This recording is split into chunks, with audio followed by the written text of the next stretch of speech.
Hey guys, Bix Weir, roadtoruta.com, coming to you from the greenhouse. As you can tell, things are looking good. Weather in California is off and on, sunny and rainy and cold and hot. So it's hard to keep everything maintained. I'm pulling plants in and taking them out, depending on the weather, and chemtrail spraying and all that. All to grow some vegetables I can probably buy at the store for $5 right now, but there will come a time when I won't be able to do that. So it's important that I learn how to do this, and I have this supply just in case. Anyway, what I want to talk today about was the early days of Road to Ruta, how I discovered this stuff, where it came from, and things like that. For those of you who know, I spent my early days in gold and silver with GATA, the Gold Antitrust Action Committee, writing articles and notes and letters to Bill Murphy that he published on Le Metropole Cafe, and that was from about 2000. I think I heard about Bill in 2001, started writing for the cafe and working with the guys. There was a bunch of us kind of off on our own trying to discover who was rigging the markets and why they were rigging the gold and silver markets. At first we thought it was the bullion banks, JP Morgan, Goldman Sachs, those guys. They were involved, but they weren't the main, the big guy behind the curtain or the little guy behind the curtain.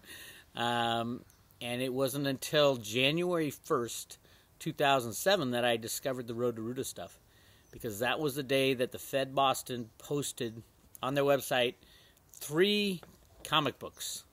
And these are the actual physical comic books. The first one is a comic book called Wishes and Rainbows. That character right there is Ruta. That character is Rocky. And those of you who know, I made a video on this. It's called Discovering the Road to Ruta. But I just want to talk about the early days. So that came out, and I'm going to show you something that has rarely been seen by the comic book people. That is the teacher's guide. It's very rare. And it is only 7 pages long. This copy's all bent and torn. It's rare because when the Fed was giving out these comics, they was giving them out to teachers so they can teach their kids about how to go back onto a gold standard. Yes, it's the Federal Reserve Bank of Boston, but it's rare because they only gave out one of these for every 20 of these. So the teacher would get this. It's the teacher's guide, and it basically explains everything within the Road to Ruta, and it poses questions. There's about 80 questions that are never answered in this in the teacher's guide. So this one is extremely rare. This one's pretty rare as well. And then there's a 1981 version that is. I have some of those as well. They're rare. They go on eBay every once in a while for $800, $900, $1,000. So check those out. But if you also, the same day, this is January 1st. Remember, it's a holiday. What I was doing there the day before and the day after, I have no idea. But when they posted these 2 comics, they put a big red exclamation point right after them on the website. I kid you not.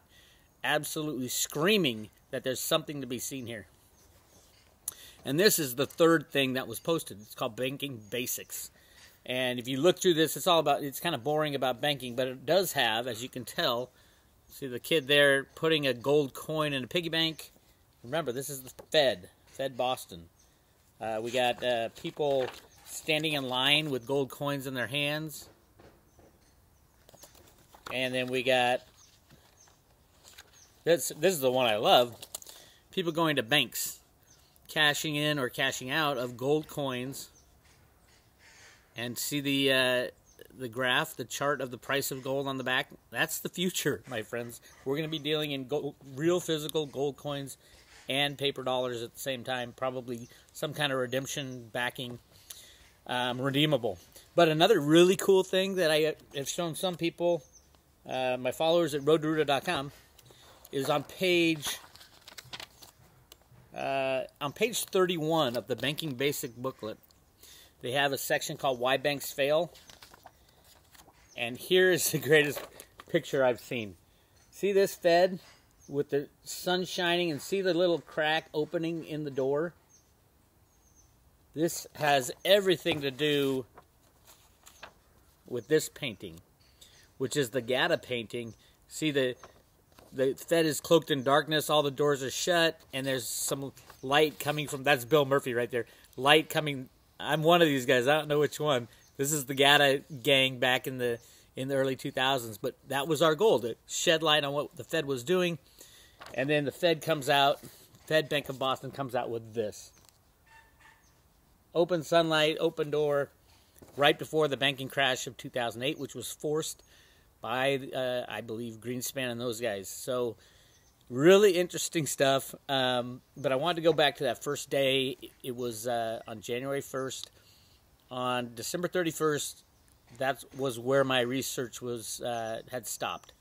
It had stopped. I was in the Fed Boston archives, reading all their material about the old Fed meetings, everything they had. Now, the Fed Boston is an educational Fed. Each Fed has kind of their focus, and the Fed Boston was all about educating the masses.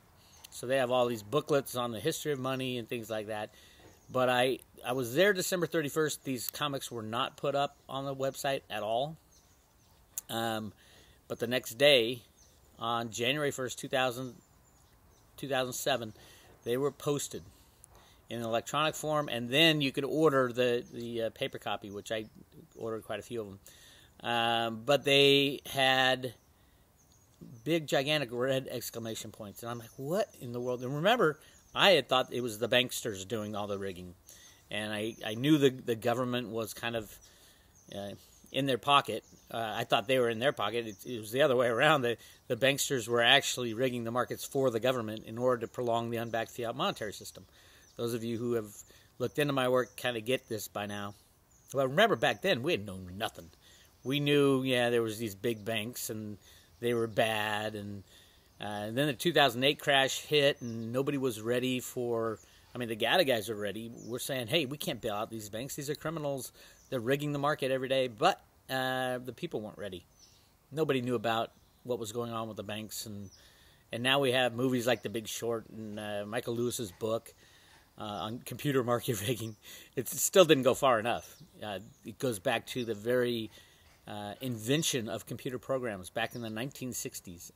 John Kemeny was the guy who invented the first computer program called BASIC. This is the first shareable computer program. The government was using computers maybe 20 years back before that. But John Kemeny was a childhood friend of Alan Greenspan. John Kemeny was a brilliant guy. And he was actually Albert Einstein's mathematician. When they were needed to do the math for the first atom bomb, John Kemeny was the guy doing the math for Albert Einstein. That's kind of crazy when you think about it. He was just a kid at the time. And then he invented BASIC, the foundation of all computer programs these days. And Alan Greenspan took BASIC and invented the electronic asset. He invented the computer programs for the banking system and all markets.